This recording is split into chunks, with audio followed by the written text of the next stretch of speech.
Welcome to PSR studies. ఈరోజు తెలంగాణ రాష్ట్రంలో గత డిఎస్సిలో నకిలీ సర్టిఫికేట్స్తో టీచర్ ఉద్యోగాలు పొందిన వారి గురించి అప్డేట్ అయితే రావడం జరిగింది. పూర్తి వివరాలు తెలుసుకుందాం. వీడియో చూసిన వాళ్ళు తప్పకుండా వీడియో లైక్ చేయండి, ఛానల్ని సబ్స్క్రైబ్ చేసుకోండి. నకిలీ సర్టిఫికేట్స్తో టీచర్ ఉద్యోగాలు అడ్డదారుల్లో కొలువులు దక్కించుకున్న కొందరు డిఎస్సి అభ్యర్థులు. కాంగ్రెస్ ప్రభుత్వం వచ్చేసి మనకు 11,000 టీచర్ ఉద్యోగాలను భర్తీ చేయగా అందులో కొందరు అనర్హులు నకిలీ ధ్రువపత్రాలు సమర్పించి ప్రభుత్వ కొలువులు కొట్టేసినట్టు పెద్ద ఎత్తున ఆరోపణలు వినిపిస్తున్నాయి. ఇదే విషయాన్ని రాష్ట్ర ఇంటెలిజెన్స్ విభాగం సైతం ధృవీకరించినట్టు తెలిసింది. సో ఎవరైతే జాబ్ వచ్చిందో వాళ్ళందరి మళ్ళీ సర్టిఫికేట్స్ వెరిఫికేషన్ అయితే స్టార్ట్ చేసిరు. మ్యాక్సిమము బోగస్ సర్టిఫికేట్లు, ఫేక్ సర్టిఫికేట్లు పెట్టిన వాళ్ళందరినీ తీసిపడేయడం జరుగుతుంది. రంగారెడ్డి, హైదరాబాద్ జిల్లాలో ఫేక్ బోనోఫైడ్స్ గుర్తింపు, స్పోర్ట్స్ కోటాలోనూ బోగస్ ధృవపత్రాల సమర్పణ, విద్యాశాఖ డిఎస్సి బోర్డుపై వెల్లువెత్తుతున్న విమర్శలు. సో ఇక్కడ చూడండి, నకిలీ బోనోఫైడ్స్తో ఎలుగులోకి. మెగా డిఎస్సిలో కొందరు ఫేక్ స్పోర్ట్స్ సర్టిఫికేట్ పెట్టి ఉద్యోగాలు పొందితే మరికొందరు నకిలీ బోనోఫైడ్స్తో జాబ్ దక్కించుకున్నారని తేలినట్టు సమాచారం.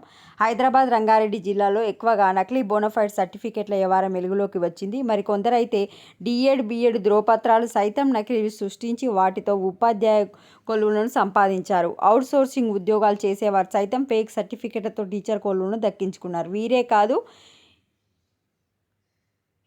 ఈడబ్ల్యూఎస్ సర్టిఫికేట్లోనూ కొన్ని బోగస్ ఉన్నట్లు విద్యాశాఖ అధికారుల దృష్టికి రావడంతో క్షేత్రస్థాయిలో అధికారులు రంగాల్లోకి దిగి అభ్యర్థుల సర్టిఫికేట్లను పరిశీలిస్తున్నారు. ఈ బాధ్యత జిల్లాలలో ఉండే డిప్యూటీ డిఈఓలు, డిప్యూటీ ఇన్స్పెక్టర్ ఆఫ్ స్కూల్ అధికారులకు విద్యాశాఖ అప్పగించింది. ఇప్పటికే స్పోర్ట్స్ కోటాలో ఉద్యోగాలు పొందిన వారి సర్టిఫికేట్లను హైదరాబాద్కు పిలిపించుకొని విద్యాశాఖ అధికారులు పరిశీలిస్తున్నారు. బోనఫైడ్, డిఎడ్, బిఎడ్ సర్టిఫికేట్ల విషయంలో కూడా ఆయా స్కూళ్లకు, కాలేజీలకు వెళ్ళి ఎంక్వైరీ చేస్తున్నారు. వారు చదివే సమయంలో ఆ స్కూల్ ఉంటే దానికి అనుమతి ఉందా లేదా అనే వివరాలను సేకరిస్తున్నారు. ఎక్కడైనా చిన్న అనుమానం వచ్చినా కొత్తగా ఎంపికైన టీచర్ల వెంటనే పక్కన పెడుతున్నారు. ఈ ప్రక్రియ అంతా స్కూల్ ఎడ్యుకేషన్ విభాగం అధికారులు రహస్యంగా చేపడుతున్నారు. డిఎస్సి 2024 ఎఫెక్ట్ ఇప్పటికే విద్యాశాఖ అధికారులపై పడింది.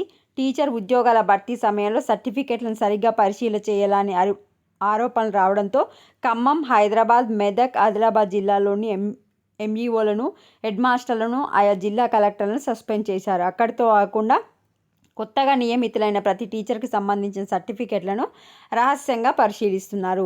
దీంతో టీచర్లకు, విద్యాశాఖ అధికారులకు కంటి మీద కునుకు లేకుండా పోయింది. ఇప్పటికైనా అనర్హులను గుర్తించి వారి స్థానంలో అర్హులైన వారిని భర్తీ చేసి అభ్యర్థులకు న్యాయం చేయాలని కోరుతున్నారు. సో ఫేక్ సర్టిఫికేట్ల వాళ్ళని పెట్టిన వాళ్ళని తీసేసి తర్వాత మెరిట్ లిస్ట్లో ఉన్న వాళ్ళకి ఇవ్వడం అనేది న్యాయం. ఎన్నో సంవత్సరాలుగా పోరాడితే, కొట్లాడితే, కష్టపడితేనే ఆ జాబ్ అక్కడ వరకు వచ్చారు, మెరిట్ లిస్ట్ వరకు. సో అక్రమంగా ఉన్న వాళ్ళని తీసేసి నెక్స్ట్ మెరిట్ లిస్ట్లో ఉన్న వాళ్ళకి జాబ్ ఇవ్వడం మంచిదని నా అభిప్రాయం. మరి మీరేమంటారు? కామెంట్ సెక్షన్లో మెన్షన్ చేయండి. Thanks for watching.